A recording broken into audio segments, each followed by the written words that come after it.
দার্জিলিং মোড় থেকে কোথায় ঢুকলাম? হ্যাঁ,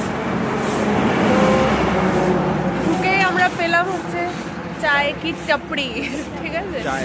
হ্যাঁ, ওই জন্য আমরা একটু চা খাই। চা পাচ্ছে। আর এই দেখো এখানে হচ্ছে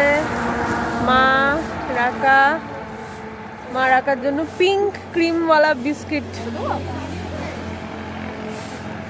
একজন ঘুম থেকে জাস্ট উঠেছে।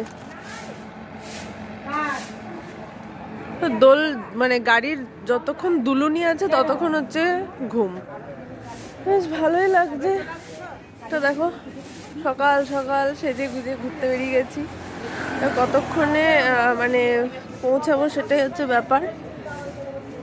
সেরকম ভিড় তো নেই রাস্তাঘাটে, সেরকম মানে ট্রাফিক বা জ্যাম তো নেই।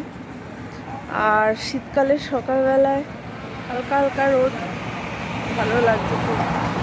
তো বাড়িতে এসে এত ঘোরাঘুরি তো ইউজুয়ালি হয় না, বাট এইবারে যে বাড়ি এসছি 3 দিনের জন্য, ঘরে সেরকম কোনো কাজ তো নেই, মানে অন্যবার কি কিছু একটা পারপাস নিয়ে আসা হয়, যার জন্য ঘোরাঘুরি সেরকমভাবে হয় না।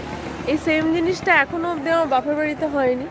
বাপের বাড়িতে যখনই যাই হয়তো একদিনের জন্য গেলাম বা কোনো কাজ নিয়ে গেলাম। এইবারে তো পুরো মানে বিয়ে বাড়ির উদ্দেশ্যেই যাচ্ছি, সো ঘোরাঘুরি সেভাবে হয় না। তাই আমার মাও খুব বলে যে তোরা তো কয়েকটা দিন থাকতে পারিস, তাহলে একটু এদিক ওদিক ঘুরতে মানে ঘোরা যায় কলকাতার আশেপাশে। তো বাট সেটা হয় না, দেখি সেটা কবে হয়। তো এইবারে মানে অনেক দিন পর এরকম হলো যে রূপনারায়ণপুরে এসছি আর শুধু মানে একটু মানে ফ্রিভাবে ঘোরাঘুরি করতে পারছি। বাবা আসলে খুব ভালো লাগতো, বাবা আসলে। আর সোনাইও আসতে পারেনি, সোনাইয়ের ওদিকে মন খুব খারাপ। সোনাই আসতে পারলে সব একসাথে এরকমভাবে ঘুরতে পারলে খুব ভালো লাগতো। তো বাবাও নেই, বাবারও ওদিকে কাজের চাপের জন্য আসতে পারেনি।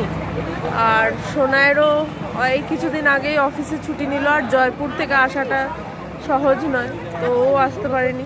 মিস করছি ওদের দুজনকে, বাট যাই হোক, হবে নেক্সট টাইম হবে। তো চলো, আপাতত এই যে চা চলে এসছে।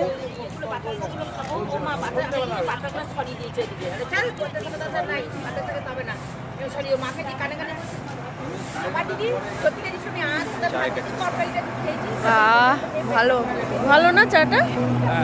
চাটা ভালো। চলো পরে কথা বলছি, চা খাই।